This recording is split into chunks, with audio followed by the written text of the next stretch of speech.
The concept of self-propelled tank destroyers emerged shortly before the Second World War, and one might think died with it. Such vehicles made sense when armies needed large numbers of fighting machines in a hurry without sacrificing too much capability. Once the post-war lull arrived and states could prepare for future conflicts more deliberately, the appeal of tank destroyers waned. At least that was true for gun carriers. Their role was increasingly taken over by cheaper yet effective missile tank destroyers built on APC and IFV chassis. Superguns like Britain's FV-4005 or the Soviet Object 120 proved unnecessary. The Bundeswehr took a different tack. After West Germany began rebuilding its armed forces in 1955, its army was highly vulnerable to the prospect of a large-scale enemy armored offensive. The United States had already stationed Pattons in Germany, but that alone couldn't suffice. As German firms worked on what would become a new main battle tank, they also set about designing a self-propelled anti-tank gun. In many ways, they drew on the successful wartime experience of the Jagdpanzer IV. In layout and overall size, the new vehicle closely resembled its famous predecessor. But where the fourth relied on armor, Hanomag and Henschel bet on mobility. Armor, in the view of contemporary engineers, was losing its value.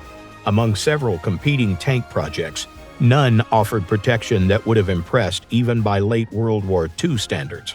Under those conditions, a heavily armored destroyer would have been poor value for money.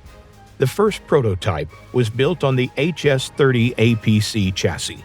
It mounted a French 90mm gun, and the engine was swapped for a British Rolls-Royce unit.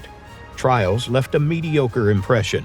The crew complained about cramped conditions, and the gun's punch was questionable.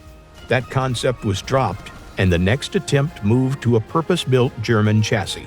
The production model, known as the Jagdpanzer IV-5, featured an original suspension with more even spacing between the road wheels. The armament was positioned to avoid overloading the nose.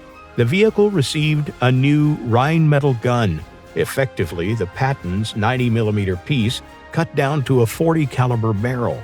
Its ammunition suite comprised Hesh and Heat rounds. Power came from a robust 500 horsepower engine paired with a reversible transmission that allowed equal speeds forward and backward.